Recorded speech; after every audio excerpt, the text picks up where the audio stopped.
The Half-Life series follows a long tradition of cosmic horror, from powerful godlike beings to science ushering unimaginable horrors onto the realm of humanity. The themes of this literary genre are ingrained in the very fabric of the games. This is especially true in how Half-Life explores the horrors of Cosmicism.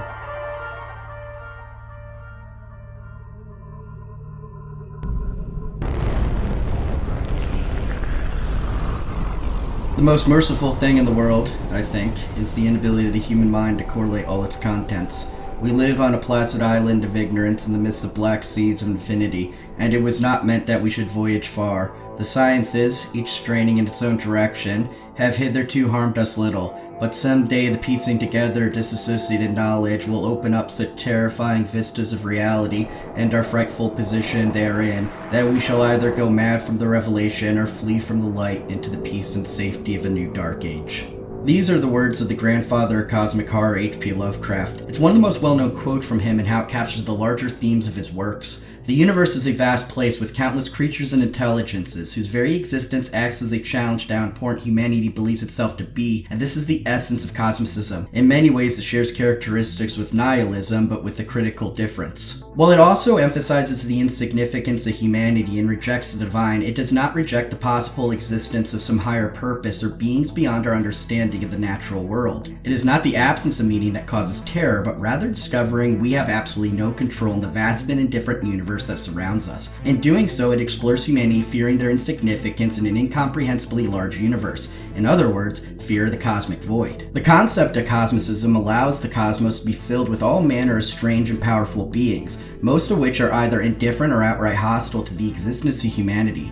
And while there are many ways to draw these horrors closer to humanity, from ancient rituals to madness, it is often the deeply human need to explore the unknown which spells our doom. In that sense, science and learned men may one day pull back that thin veil which has protected our species through ignorance. Half-Life explores the repercussions of that day of reckoning, with the very inciting action for the entire series being a failed science experiment that bridges our reality with another. The Black Mesa Research Facility pushed the limits of its equipment, knowledge, and ethical protocols, all in the pursuit of getting just a little bit more knowledge of realms outside of reality, and in doing so they caused an uncontrollable rift to form between us and the interdimensional border world Zen. As a consequence, this experiment brought forth many strange and unworldly creatures that were quickly able to overwhelm the greatest minds of their generation and the might of human militaries. But even then, many of these threats can be dismissed as creatures with intelligences and abilities not outside the limits of human understanding. It's the bigger threats and mysteries like the Combine Empire, the Nihilanth, and the G-Man which really brings the ideas of Cosmicism to the forefront of the games. Because these adversaries aren't just mysteries in themselves, they also give a strong indication of a much larger conflict beyond what is seen in the games. The Combine Empire is the most grounded and understandable of these cosmic forces, as their immense power seems to still be very much based on a human understanding of the natural world. Their technology and sciences may be well beyond what humanity has achieved,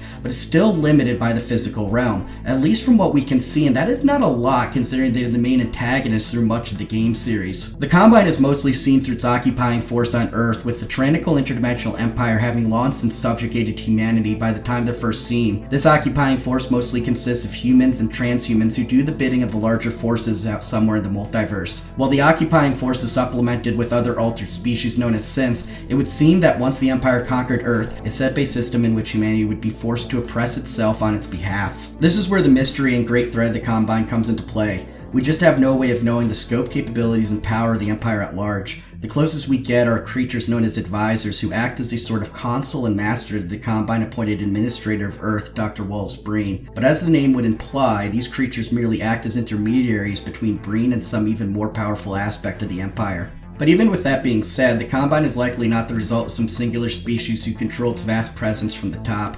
Rather, it seems more likely it's a self-perpetuating system of conquest, control, and scientific advancement. It's more so a cosmic force forged over eons, with whatever species that started it now long lost within its integrated and perverse conglomeration of lives and machines. This is supported by the fact that its Overwatch voice on Earth often refers to the Empire as a singular body through the use of medical terminology to describe itself and functions. The Combine is a godlike entity, or at least has ambitions to be so.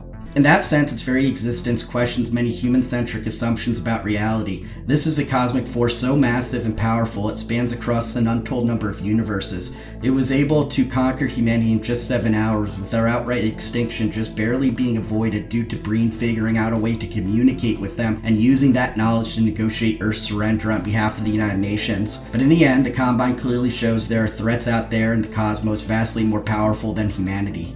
The Nihilanth does much of the same, but is much more reflective of a traditional godlike entity. It's the last of its species, with the Combine having long since eliminated the rest before humanity first learned of its existence. In its desperate fight for survival, it fled to Zen before enslaving other species to protect itself. The failed science experiment back on Earth provided the entity another route of escape by using the resulting interdimensional rift and its slave army to invade Earth.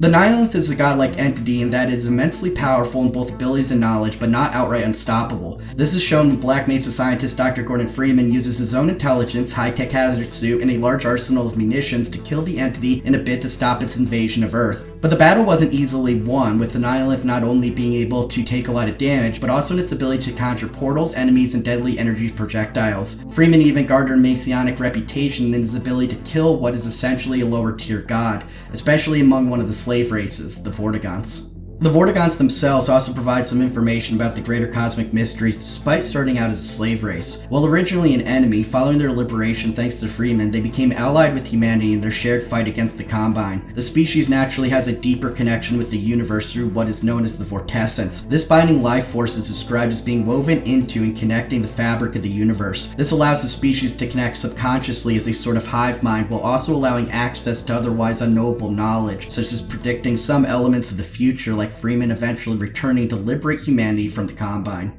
You're not the first to come through here, This is the Freeman. The Combine's reckoning has come. Look, we're just a lookout for the Underground Railroad.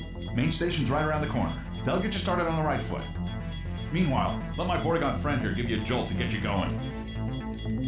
This prophecy and his actions before disappearing allowed him to garner an almost quasi-mystical status among many citizens. This provided the hope needed to become self-fulfilling when Freeman did return after being brought back by the G-Man. Because of that, citizens became inspired to rise up, eventually resulting in the Battle of City 17. It also raises an interesting question. Was the prophecy fulfilled because there was a prophecy? The G-Man often comes to mind when it comes to the great cosmic mysteries of the series. While often presenting himself as a stereotypical government official, the games highly allude to the idea he's actually a very powerful and non-human entity. While little is known about him, his interactions with Freeman and other characters give some clues. On the most surface level, he essentially acts as a contractor doing the bidding of other powerful cosmic forces who he refers to as his employers. He also seems to be limited in how much he can or is willing to directly influence the physical realm, opting instead to force exceptional people to work with him, such as Freeman. He also gives some hints of deeper machinations behind the scenes, such as admitting he had agreed to abide by certain restrictions not long after the Vortigaunts severed his control over Freeman. His efforts to hinder the Combine also seems to suggest that his employers are fighting a war against the Empire that is unseen by humanity. What is interesting is that this has caused a sort of uneasy alliance between the G-Man and humanity.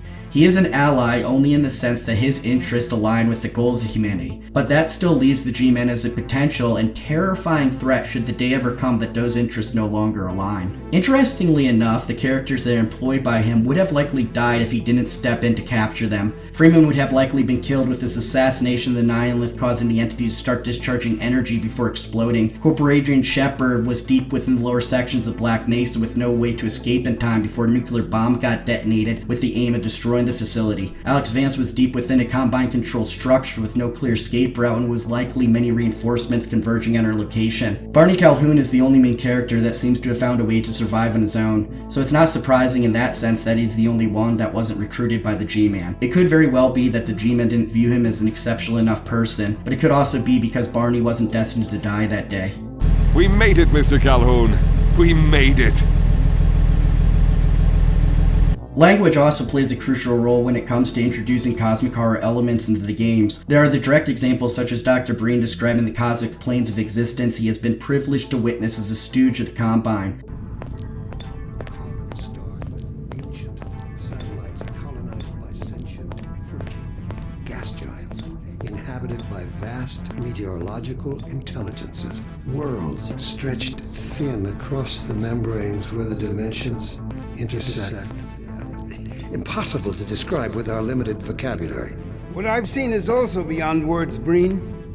Genocide. Indescribable evil. But there are also indirect examples in which word choice or diction alludes to deeper alternative meanings, such as the G-Man choosing to use the word employer to describe whoever or whatever he is working for. It's an interesting choice of words simply because we know so little about this entity or group. But furthering this is how the G-Man expresses the word. His stutter suggests he is looking for a human word to describe something inhuman. At the very least, there's something out there in the Half-Life multiverse that is yet to be seen or described, but which appears to dictate the objectives and priorities of another vastly mysterious and powerful entity that is more forward-facing. The idea of these employers puppeteering an entity already shrouded in mystery helps to suggest a much larger and layered narrative just below the main stories of the games.